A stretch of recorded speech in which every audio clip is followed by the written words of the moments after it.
Hi, everybody. Good morning. Good morning. Thank you so much for joining me. I usually pop up, greetings from you, but I'm just gonna say thank you so much for being here, and I love you all. You know, I love you guys. I promise that I will acknowledge as many people as I can, but I really want to get into the meat of what I want to talk about today. It's not going to be an easy one for me, I'll be honest. And fasten your seatbelt. And so here we go. I I entitled this Marlene Sweeney. You all know how I like to say her name any chance I get because she earned it along with David Miscavige. So yeah, this is going to be about Marlene Sweeney, and I've asked my amazing husband to be in the chat today. I wish I could clone him and he could be, by my side right now. And giving input, but I'm sure he will chime in the chat, and I'll pop up his comments. I asked him to be in the chat today because I need the support in the chat. Uh, I I really value all of you and the fact that you're here, and I appreciate you. I'd love to just say hi to all of you individually, but I think it's best if I just get into what I need to say today. And it's a tough subject, but I've been thinking about this for a while. I have some pictures to show you, and like I said, Duncan is in the chat, and he will be chiming in some insight, I'm sure. But I need him there because I have some people that have been kind of distracting me a little bit in the chat, and because we're such a small group, uh, I I uh, I know that we like to just talk about things. It's fine. You can talk about puppies. You can talk about the weather. You could talk about anything, but I just don't want any negative drama today, please.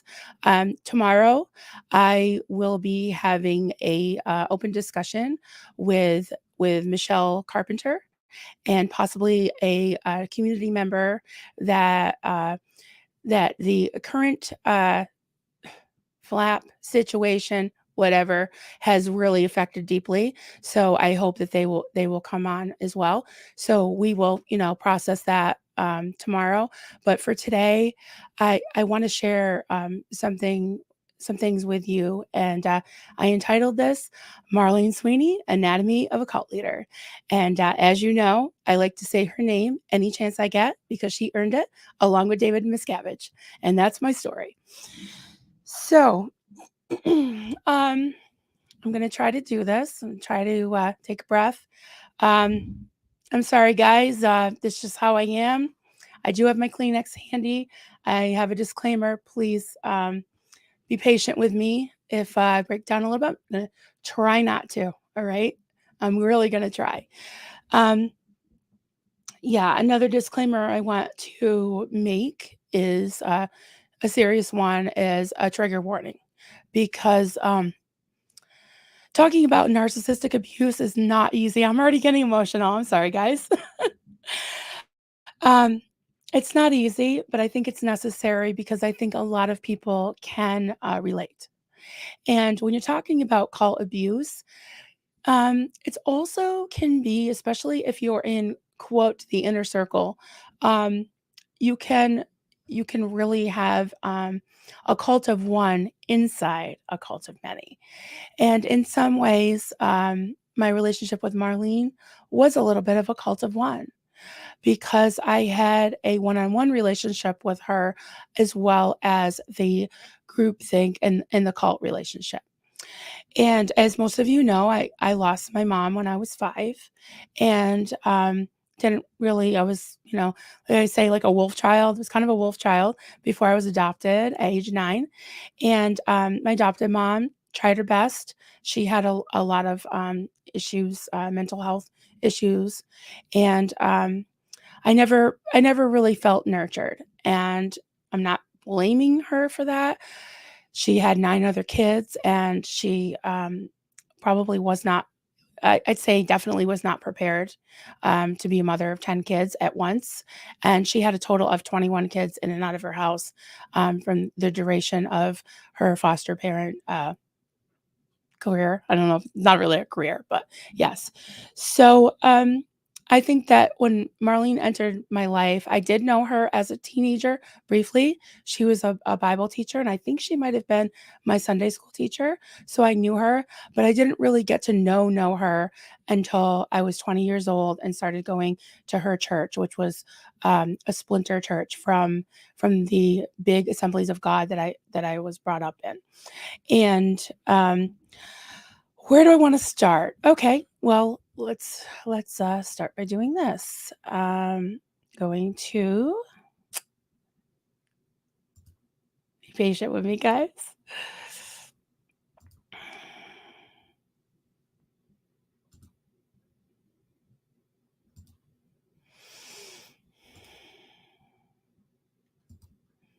Okay, so that's Marlene at our wedding.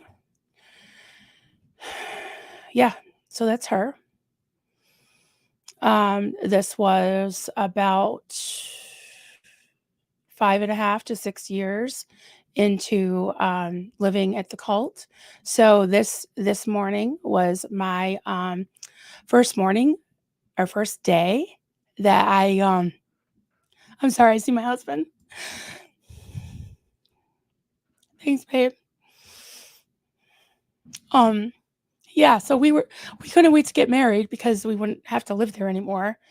And so yeah, so that's her.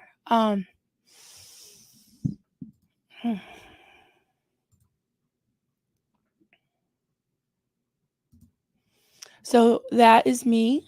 And Marlene standing over me. I have a lot of pictures for some reason of Marlene standing over me, which is a little bit odd, but true.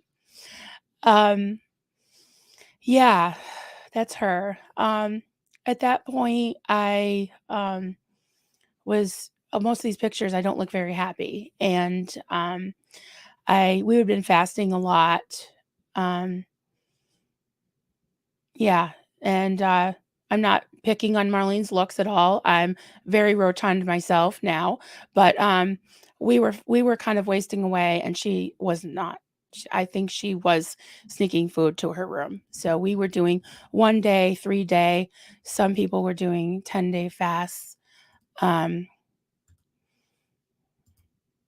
that's another picture of me there.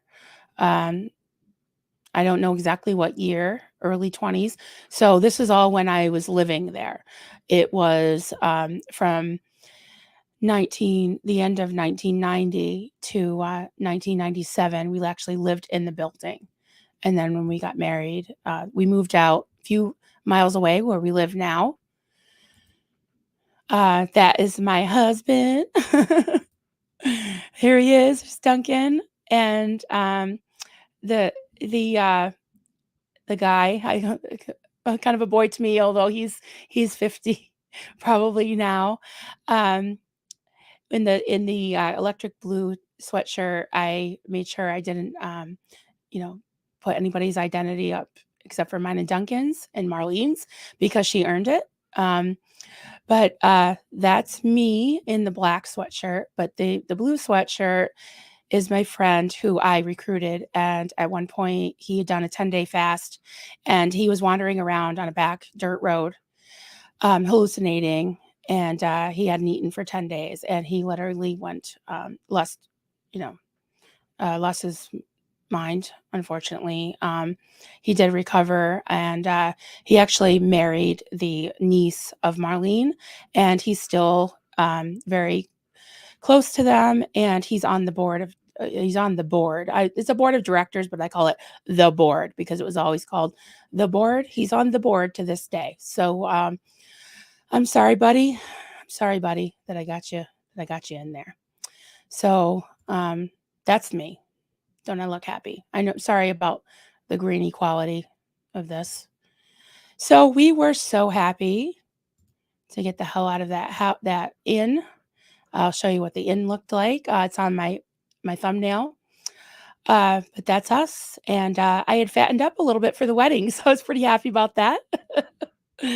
And, we were very, very happy, and we still are, even though marriage isn't always easy, right, guys? Not always easy.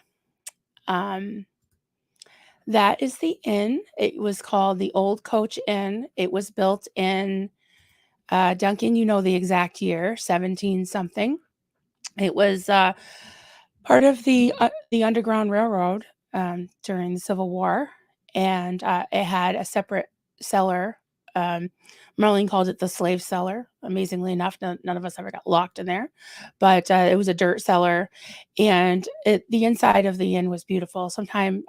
These are just the pictures that I could just kinda, drudge up today, but, I'll get you some more pictures at some point. But, yep, that's the inn, and it was so hard to, keep this clean because it was an old building. Duncan was constantly doing maintenance on it even after we got married, and, even though we were just no, not we, but the church was renting it, and eventually they had to move out. So, uh, any more pictures do I have? Sorry, guys, I don't have a second monitor, so I'm having to move back and forth. And that's the sign, Door of Hope. They've taken the sign down, because they they're not very welcoming anymore. Well, they never really were super welcoming, but they've kind of don't want anybody to know, what they are. And, so that sign's gone. So let me all right. Hey, everybody. Yeah, so, that's her.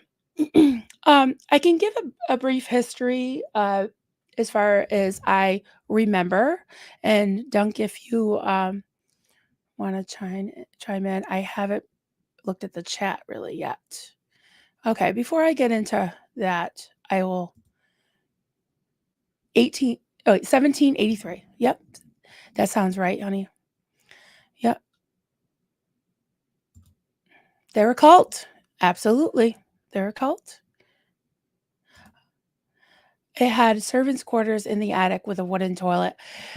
I might have gone up there once. I don't know, I was so scared of the basement and the attic because I thought the place was haunted. Although we didn't believe in ghosts, we just believed in demons. But, yeah, it was a beautiful place, honestly. Hey, Jeff, thanks for being here. PTS for life. Facing this trauma is a very empowering experience, and it lets you take back control. Thank you. You're doing amazing. Thanks, Jeff.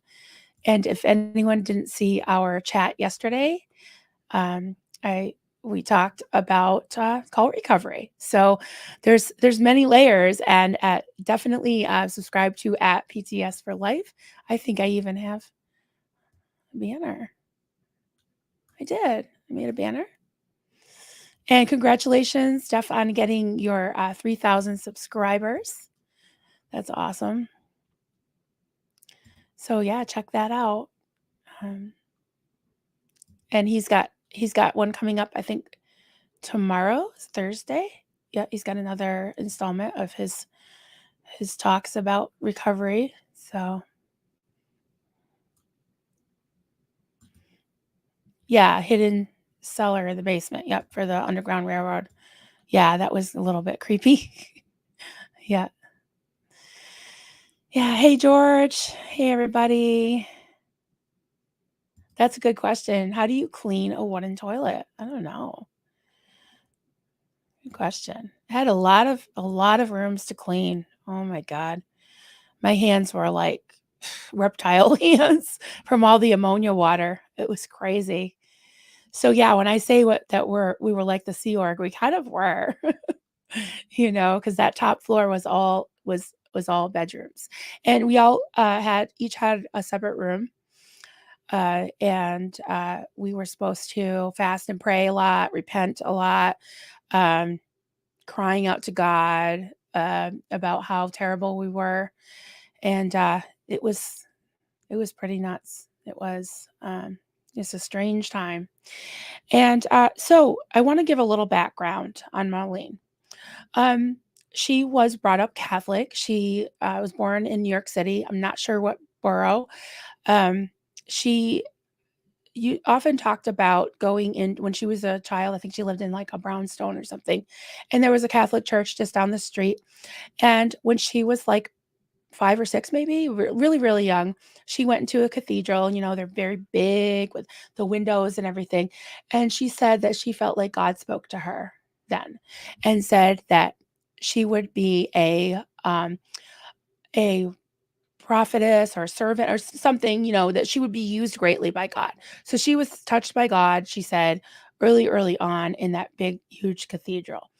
So I'm not sure what year she ended up moving to Long Island. She called it Long Island. And she had that accent. um, and she got married and had 3 kids. And then I'm not sure of the year. I'm not going to try to speculate the whole I can barely remember my own my own life, but I'm just telling you like what she told us is at one point she went to a convention, a Christian charismatic Catholic. She was Catholic convention and was born again. And over the years, she took the Bill Gothard seminars, the IBLP, Institute of Basic Life Principles, and was really into that about the umbrella of authority and all that, which is really funny because she definitely wore the pants in her family. Her husband Hal was like a very gregarious guy and just super nice. Um, so they lived on Long Island, and I think her husband had a pretty good business. And at one point, like so many New Yorkers, they just said, "Hey, let's move to Vermont and buy a bed and breakfast." And in their case, they wanted to have a ministry, right? So they had this big vision of having a ministry where people would come and stay and hear about the Word of God.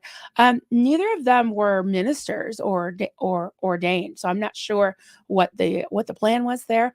Their business plan wasn't really solid either.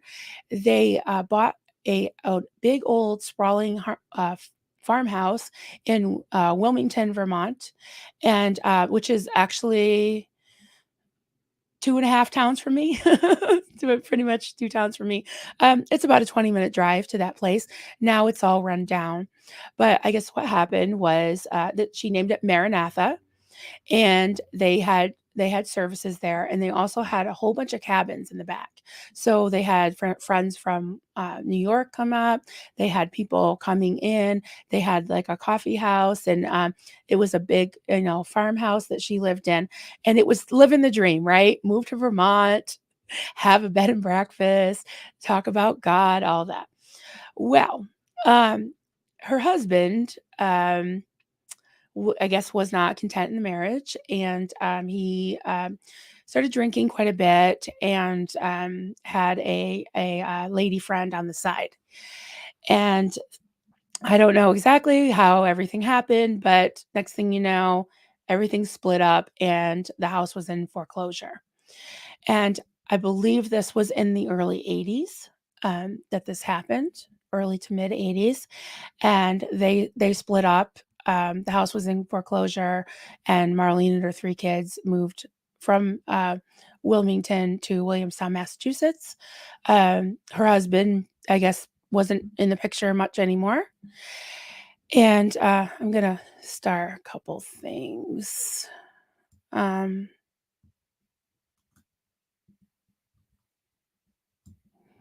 Sorry, guys. Okay, yeah. So he wasn't in the picture anymore. This was probably about a couple years before any of us met Marlene, and she was working, I think, for the first time in her life, was working at a retail store, and she had a teenage son that was just a few years older than me. The other 2 kids she had, her oldest was a daughter, and the middle was a son, and I think they were already, quote, out of the house. So her youngest son, call him Sam. So Sam was he was born with a birthmark on his eye, and very handsome guy, very outgoing, much like his father, very gregarious, very funny, and she always kind of babied him because of the birthmark. It was like a way of her just feeling, I don't know, like what she wanted to make up for any pain he had. So the principles that she and all to the, you know, I don't know about to this very day, but pretty much later on, I noticed this too, is that he always got a pass. He never had to really live up to what she expected everyone else to do. So, fast forward, she had all kinds of Bible studies going on. And when she infiltrated, and I'll say infiltrated our church, she started a Bible study. It was all women. Most of them were middle aged, about the age I am now, maybe even a little younger.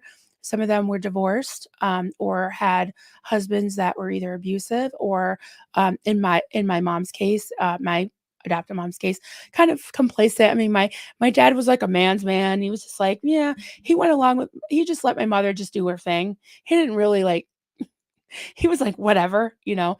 He let her kind of just manage, the kids and all that. And so he wasn't, he was definitely, I would say, a Christian, really, really acted like one. But he was kind of ostracized in the church because he smoked cigarettes, and that was a no-no. Although several of the elders were smoking weed and they were messing around and doing all kinds of other stuff, but don't smoke cigarettes. Okay. Sounds like Jehovah's Witnesses, doesn't it? So Marlene started having these Bible studies. And then when she was kicked out of the church for causing dissension, she started having home Bible studies. And she would travel all over to from Pittsfield, Mass, which is about an hour away from me, to Brattleboro, Vermont, which is another hour away from me. So this whole radius of three Assemblies of God churches, she basically gleaned and plucked out a bunch of people. So when she started her Door of Hope ministry, there was, I don't know, I'd say maybe 30, 40, 50 people tops that started. There were several like, what do you call, like, factions that happened over the years, including my mother and a few of her friends ended up leaving. But Marlene herself, um, Duncan will attest to this, that we feel that there were distinctly two Marlenes. There was a very nurturing, sweet, motherly Marlene that whenever it was very strange because she would injure you mentally, emotionally, spiritually. She would literally injure you, strip you down, make you feel like shit. And then she would apply the Band-Aids and be like, "It's okay.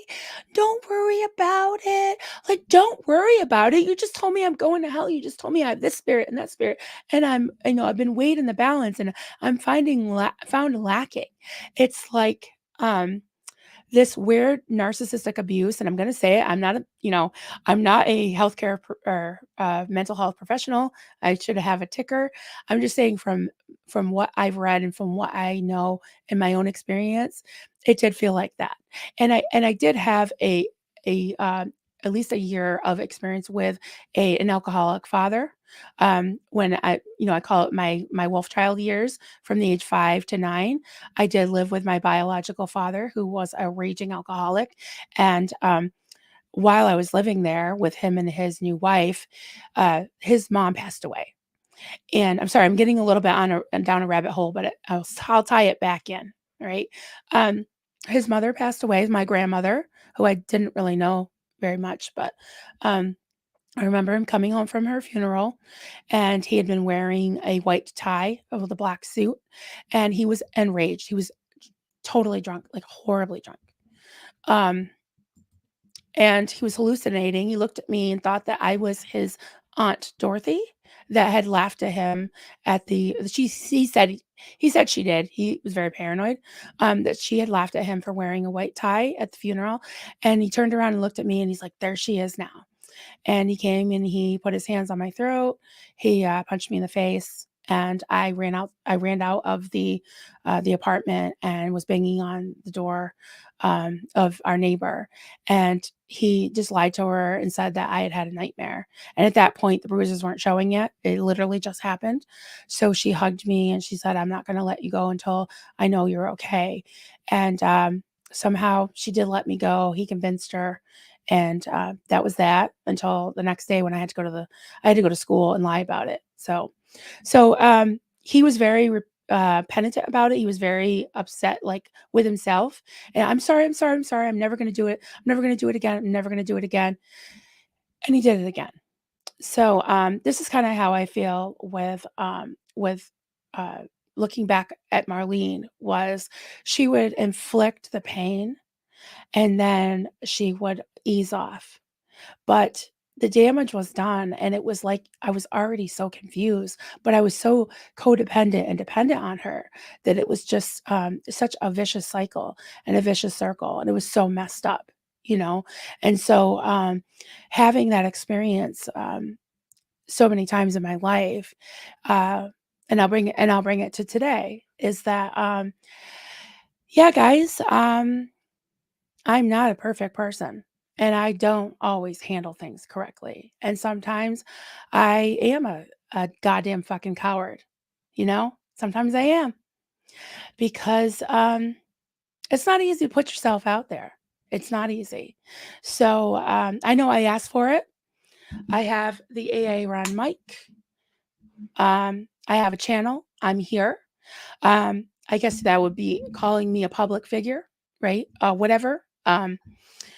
And that makes me fair game for all kinds of critics. Okay, so I'd like to say, if you think it's easy, come on, I will help you. I will help you. I'll even donate to help you get started, man. You know, um, it's not easy. It's not easy putting your trauma out there. It's not easy. Making decisions for yourself and your channel. And if you think it's easy, let me see you do it. You know, seriously, I don't mean to sound like a bitch, but I've had a lot of backlash. It's like a damned if you do, damned if you don't thing. And this situation recently has brought with SBTV and the moderator situation has brought up a lot of triggers for me, has brought up a lot of memories and past things that I've had to deal with. And I'm just putting it out there, guys. You know, I was not as close to the situation as a lot of the big creators, but I was close enough to have it affect me. And I was hoping for a better outcome. I was hoping that this wouldn't have to become public, you know. And the turmoil that I had inside of me, yeah, I don't handle things perfectly, and I'm the first to admit that. I'm the first to admit that. And so this whole thing about inflicting harm and then being the one to pick up the pieces, um, this has kind of happened with this situation with this certain moderator, is that I should have seen the warning signs. I should have seen the warning signs early on. Um, there was a time when this person called me a few minutes before a live stream and was yelling at me for something that she was mad at somebody else about that I didn't do and I didn't even know about. And I was then hyperventilating and having a panic attack and cried all my makeup off. And I had my two partners that were on StreamYard heard the whole thing, and they ended up going on online for me while I got my face done up again. And I was a wreck. But the same person that afflicted this and knew I was going online, knew I was going on in 3 minutes, that did this, all of a sudden was, "Oh my God, I'm so sorry. I'm so sorry, honey. I'm so sorry, honey. I'm so sorry, honey. Okay, I'm so sorry." And like comforted me, and then made me feel like I could trust her. I don't know why. Except that I have been thinking about my past here. And sometimes people, and I'm not saying they're not a bad person, but if they do bad things, then sometimes you need to distance yourself. And I should have done it right then instead of actually getting closer. I forgave them and I understood and I actually opened myself up more, which was not a good idea. Okay, so I'm still processing, and no, I didn't jump. I didn't blow the lid off of things when I found out that this what this person was like. I was hoping that they would sincerely apologize and change because I was brought up in a fundamental um, Christian atmosphere where it was very much bigoted. I was brought up to be a bigot. I was told that anyone that was not like me, anyone that didn't look like us, anyone that didn't act like us, that their sexual orientation was different, was bad. And in the you know as far as the LGBTQ community, that was like they're going to burn in hell. That's what I was taught. And when I started thinking for myself and realized that was a bunch of bullshit and that was horrible, and I started to really, get to know people in that community and how lovely they are and how worthy they are of love and acceptance. And if anybody, in the chat is from that community, I am sorry. I am so, so sorry.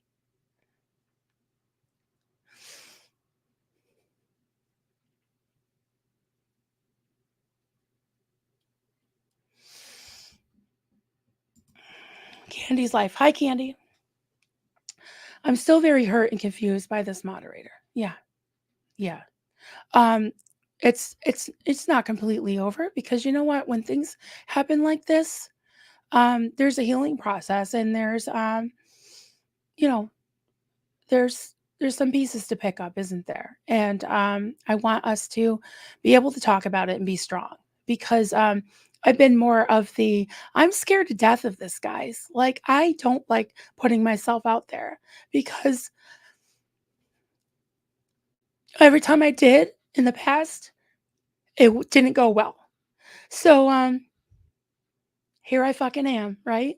And I haven't always done things right, but I do know that everyone deserves respect and everyone deserves to love who they love. And if I'm overreacting, well, welcome to my world because maybe I am, but I don't feel that I am.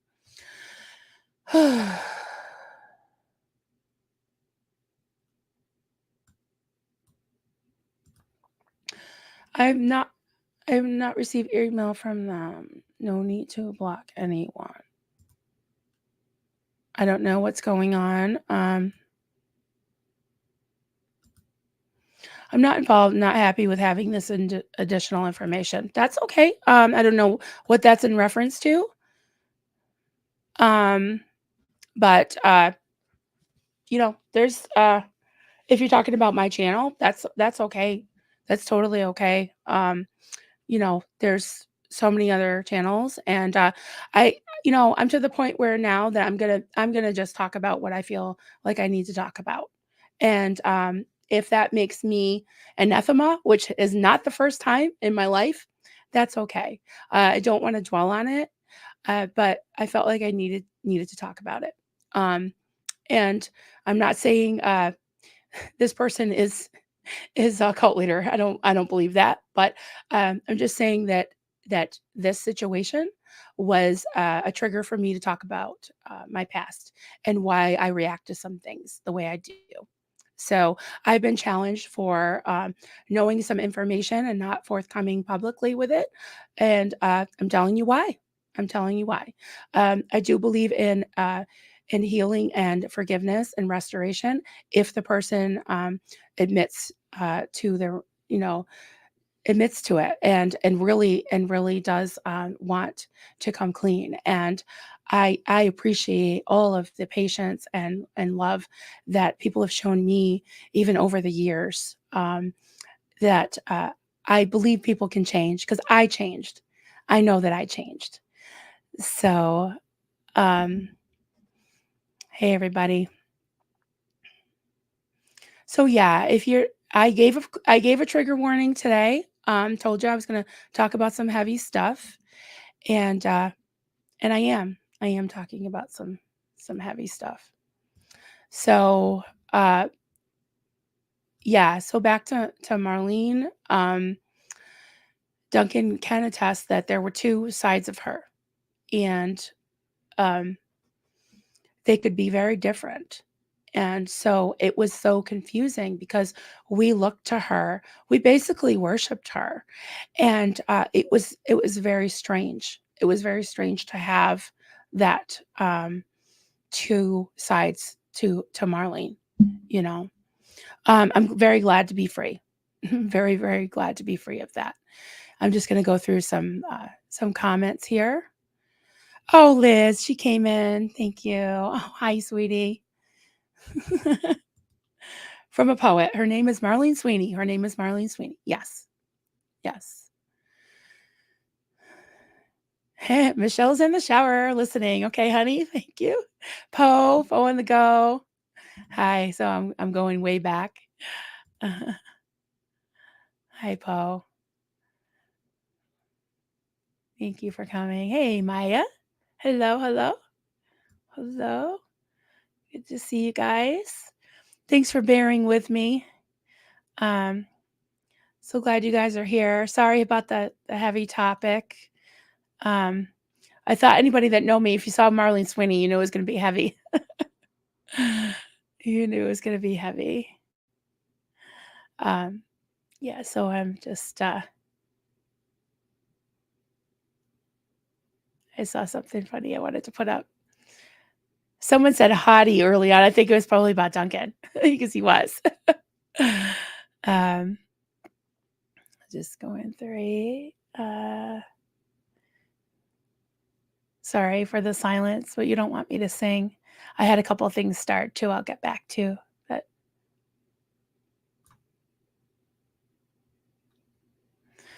Michelle, have to go to a meeting. I'll be back later. Okay, honey. All right. Michelle's going to come on with me tomorrow, I think.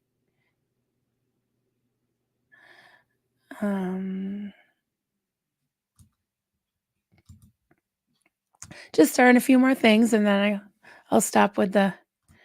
I see some really good comments. I'm going to make sure I star them.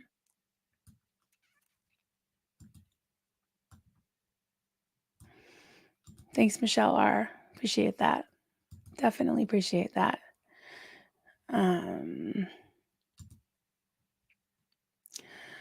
All right. Wow, you guys have a lot of input. Okay. I'll just read some of this stuff.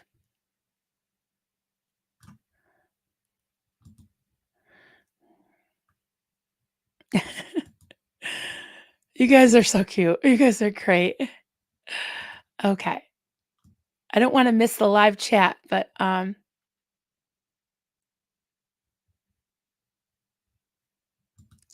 okay. Eyes are a little blurry now. Okay. Michelle Carpenter.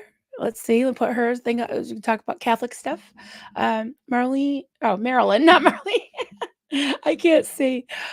Marilyn was the Catholic group associated with the same Catholic cult Amy Coney Barrett is from. Not sure. People of Prayer. I don't remember. It's literally been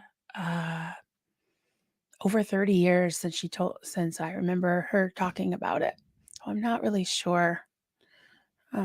Duncan, true. She could be nice and caring, but then channel some judgmental Old Testament prophetess who was all negative. Yep, totally. Yep. Yeah, it was like channeling, wasn't it? It was just insane how, yeah. We were the Old Testament Jews wandering around in the wilderness until we got our hearts right, which could never be achieved. No, no.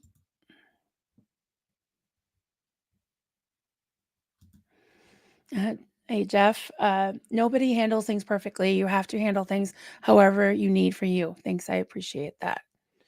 Yeah, and, I did allude to a lot of it, early on when this current situation was happening. Michelle and I did a stream where she told her story of coming out to her parents, and I told my story of, being raised a bigot, and it was like a one of those things where we were just I was making a stand for my channel, and this was probably 3 weeks ago now, maybe more, and, I didn't come out with the information because again, I was hoping for, I was hoping for like some type of resolution that wouldn't, you know, require a public, uh, it to become public. So, yeah, I didn't handle it totally right. I think because when people I didn't know were coming to me about it, um, I was less likely to listen to them. But people that I really trusted and knew that were being patient with me, just showing me the facts, I was processing it. And I just want to say to those people that while it's not an excuse, I think that people that have had narcissistic abuse or cult abuse or whatever you want to call it, type of coercive control, it I think they tend to if you try to ask them tell them what to do, but not tell them what to do, but like strongly suggest something. I know that I'm just like, I was told what to do my whole life. And sometimes I'm almost inclined to do the opposite, which isn't very nice, but it just made me freeze, So I needed to process it and try to do what I felt was right. And I think that any creator should have autonomy over their channel. And I think that people need to understand that is that they're probably going to listen if you come to them calmly, and especially if you already have some type of history with them or relationship with them. So, not saying it's right. I'm just saying that's kind of the way that it played out for me, at least. Um, okay. Duncan Honig, I believed then and always will that God is love, and his love is what motivates true Christian behavior, not fear and threats of punishment, unwilling sacrifices, and suffering are of little value. Yep, yep. And you can apply that to like a workplace or something. Like if there's like a mean taskmaster or somebody like David Miscavige, so many people have said that Escape the Sea Org said if he would just be a little nicer, he would have people stay. He wouldn't have people blowing out of there all the time. You know, it's that's not the way to get people to cooperate with what you want them to do. You know. Um,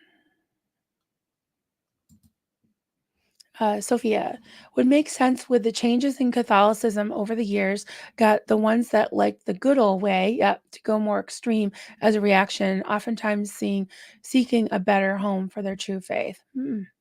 It's interesting. Yeah, she was raised Catholic, and then she became a born again Catholic charismatic, and thus all of the prophetic gifts and the callings and all that the sensational stuff, the supernatural. I mean, I would call it mystical, but you couldn't say mysticism because that was evil, but it was the same thing, same thing. Selma, it's narcissistic abuse, Marilyn. Yeah, it is. I think so.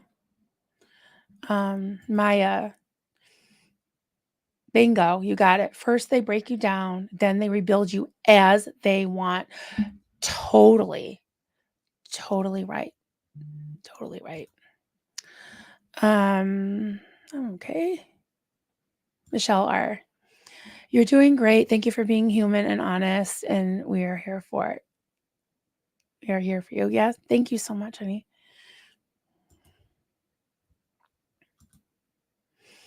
I have witnessed that. Yep, Julie.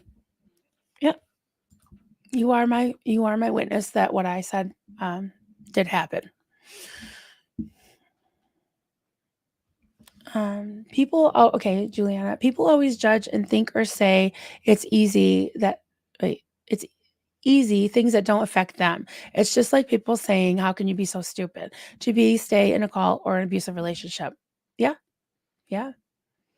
Yeah, and I think it's a long process to break the patterns, especially if you're, in for so many years in an abusive relationship or raised in a cult and raised with that mentality of, the umbrella of authority. The Scientology thing that say, you pull things in, if things happen to you, you did something in a past life or something. Usually in our cult, it was, the umbrella of authority was the protection. Like it was going to rain on you if you went outside the umbrella of authority. So there was some type of rebellion that you were in. You know, Michelle, not overreacting. Thank you for protecting all of us. Um, Thank you for saying that. I was the least of the protectors in this situation currently.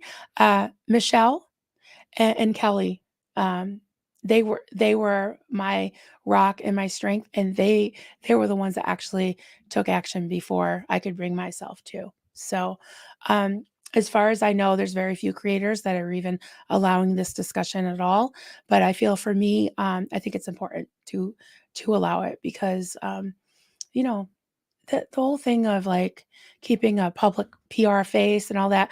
Um, Maybe I was guilty of that for the past 3 weeks. I didn't think I was because I was trying to wait and see what would happen as far as, maybe it would get resolved. But yeah, for what it's worth. Candy's like, "We can overreact together." All right. Maya, I love you, Marilyn. You're doing amazing. Please take care of yourself so you don't hit the wall. Thank you. I'll try. Yeah.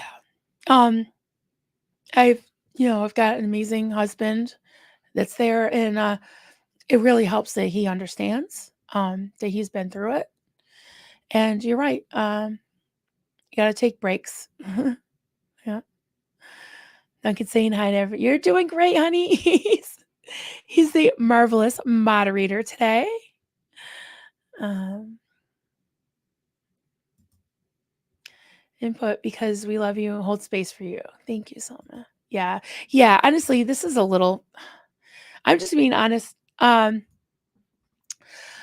a little embarrassing. It's embarrassing to me, and then there's always that thing in my head is like, that people are gonna accuse me of trying to, get attention. Marlene was always whenever you tried to in any way, um, express yourself or anything, "Oh, you're just have a lust for attention," you know?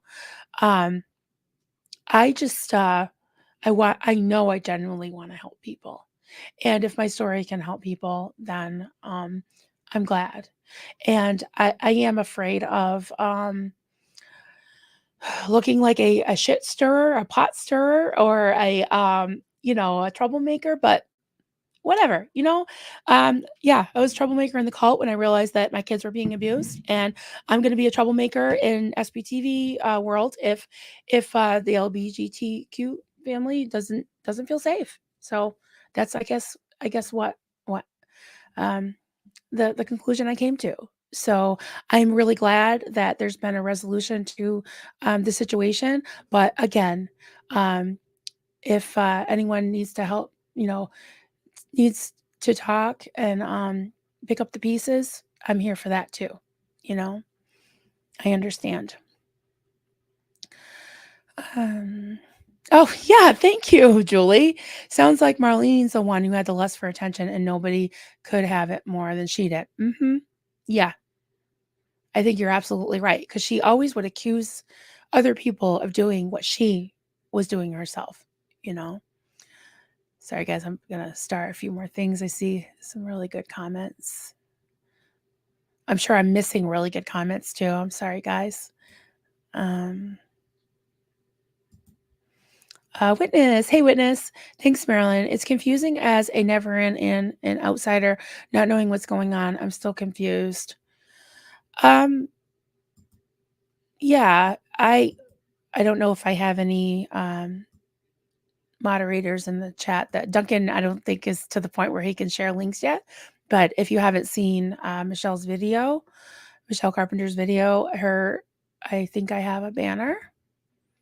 You can look her up. Sorry, it takes me a minute to find the banners. Here it is. On YouTube, it's at Mishcarp, so it's Michcarp.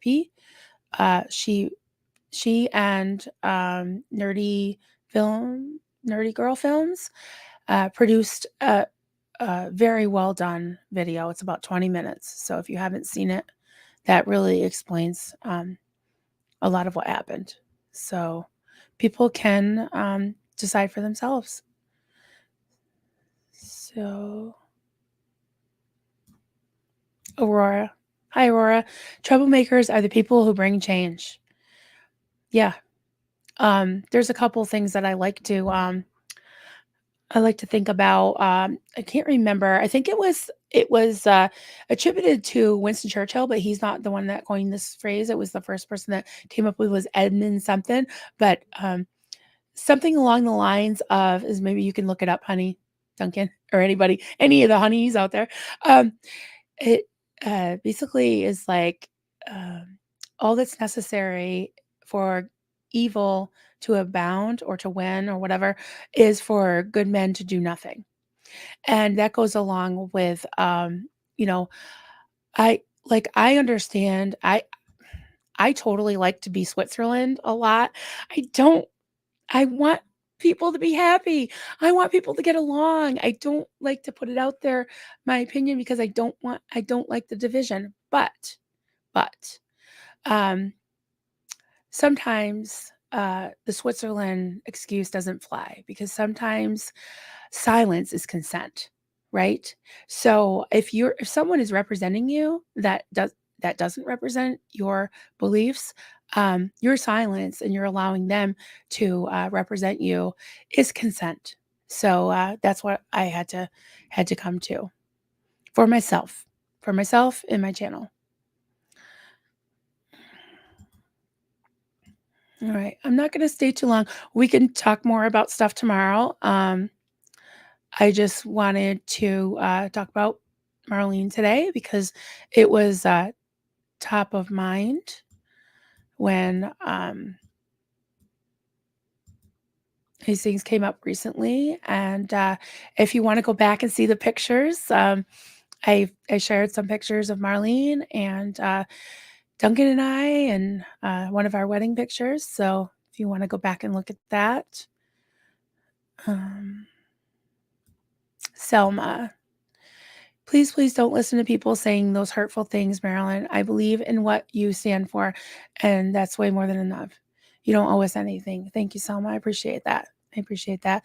Yeah, I want to be transparent, but it is really hard to bare your soul. To bare your soul in here, we're here to help each other, not judge each other, period. Right. Definitely.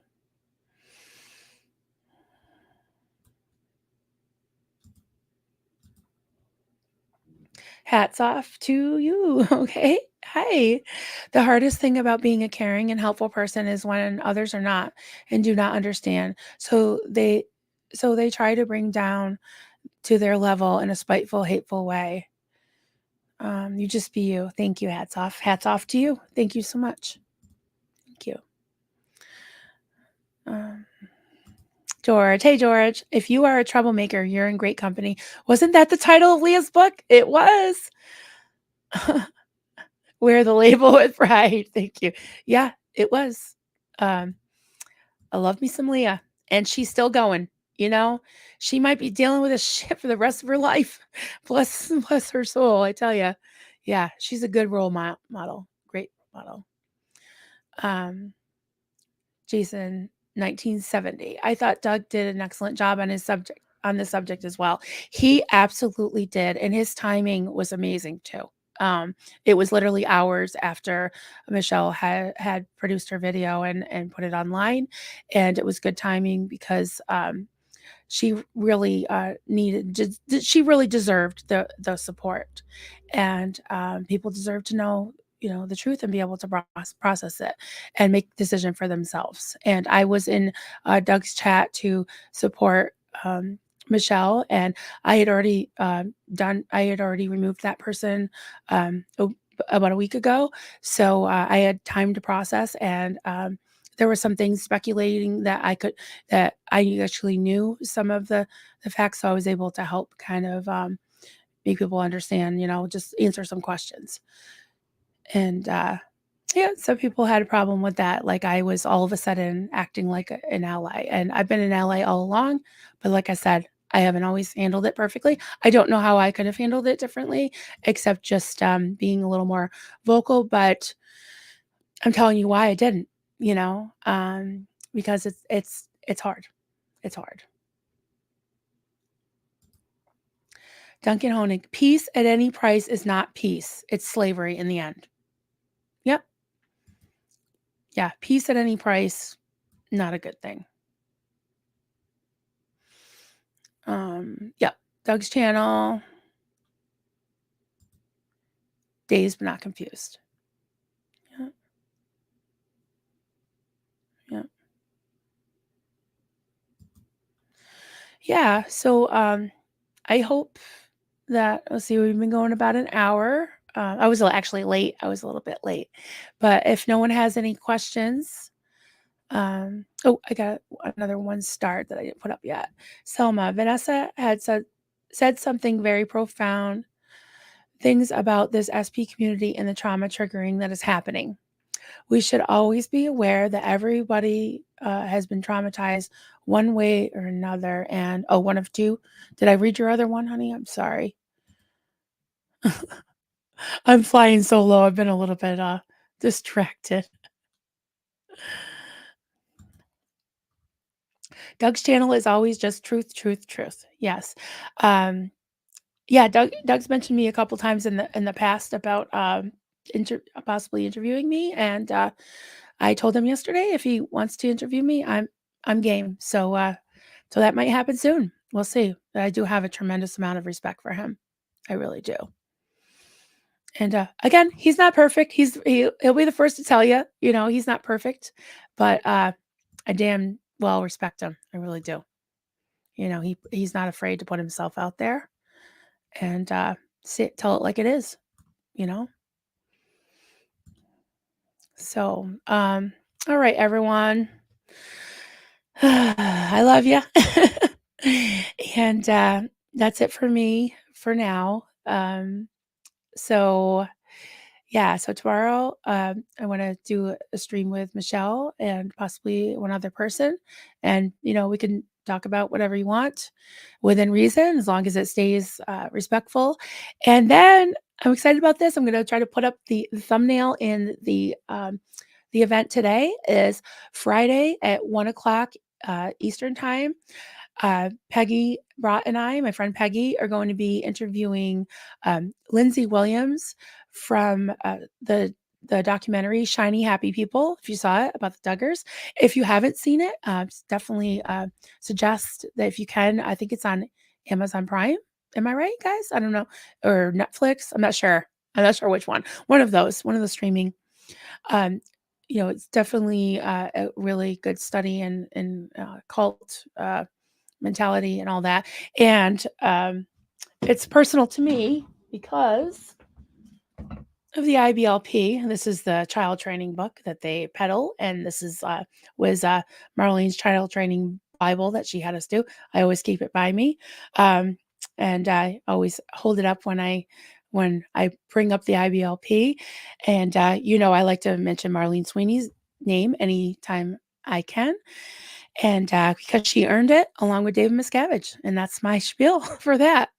But yes, Friday, if you can tune in or just set it to put it on replay when you can. It's going to be a great talk. And Lindsay's been on. She was on a little bit culty with the NXIVM survivors. Sarah Edmondson and Nippy Ames. Recently, I think she's on an episode of That's So Fucked Up podcast. She's kind of on a speaking tour, and she agreed to talk with us. And they the theme will be about fear mongering of cults in children's lives, and pretty timely because it's October, so it's Halloween month, and Christians, some Christian circles, fundamental. I'm not saying all Christian. I'm saying fundamental Christian circles tend to want to scare children about hell.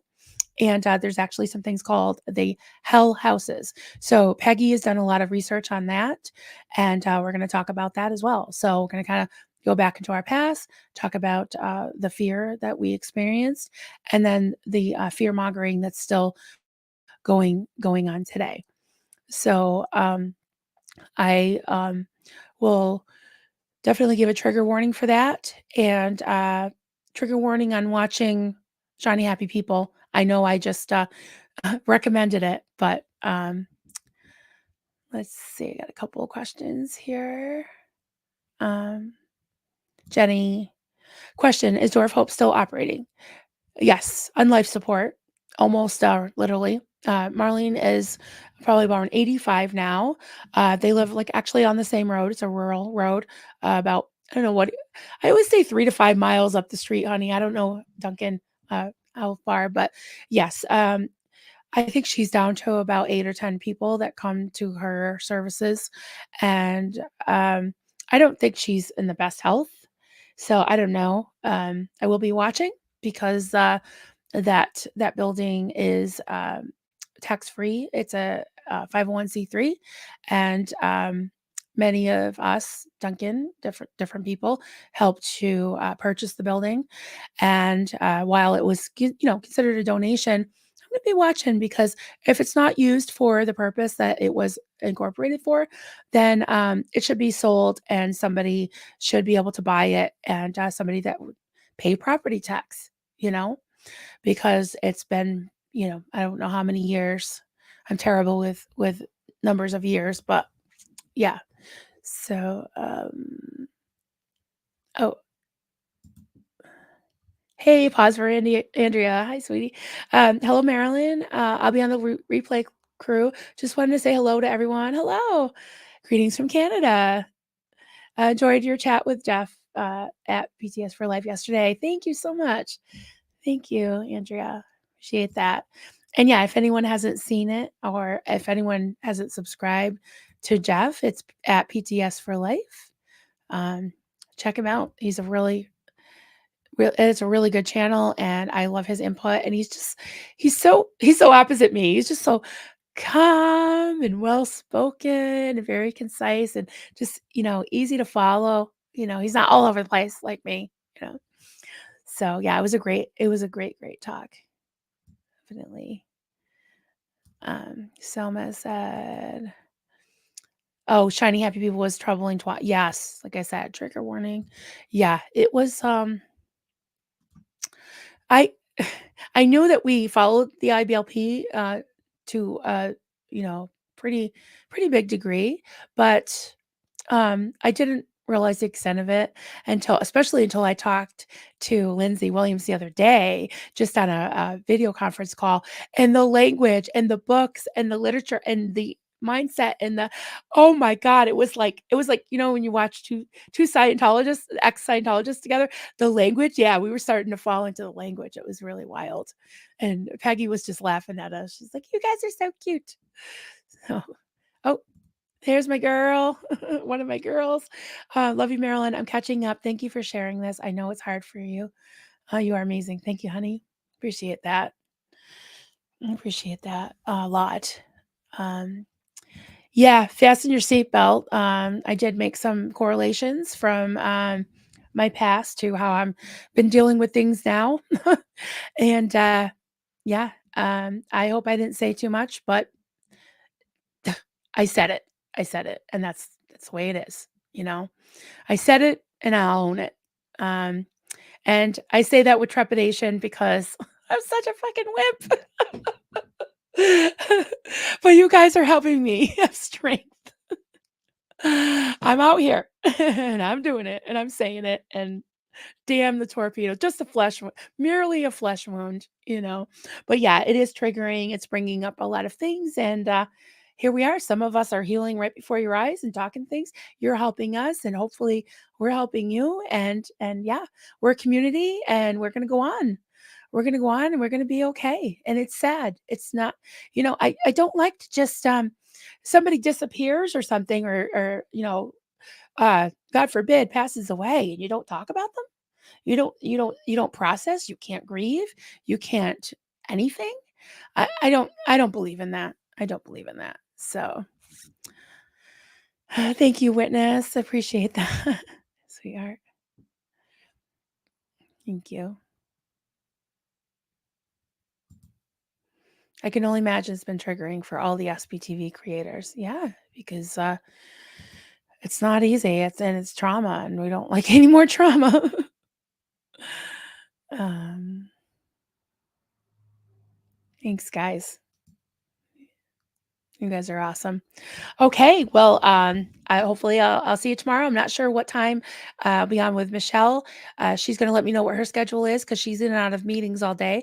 So we'll figure that out and we'll schedule that. And I'm excited to have Eminem on the mic again tomorrow, and we're just going to talk about whatever, and probably kind of decompress from some of this stuff, and maybe talk about it. And Friday, please join me Friday at 1 o'clock Eastern if you can. Um, Myself and Peggy talking to Lindsay Williams. I am so excited about that. Again, none of this stuff is easy. It's hard. It's like talking about trauma is not easy, but I'm just excited that I'm able to use my voice, hopefully for good. And I'm so excited to be able to introduce you guys to Lindsay. She is funny and beautiful, and she's been through so much, but she is so strong. And can't wait. I can't wait for everyone to meet her. It's amazing. So okay, everybody, without further ado, I've been saying goodbye for like 10, 15 minutes because I just love you all so much. But yeah, we'll see you soon. Bye. Bye. Thanks for listening.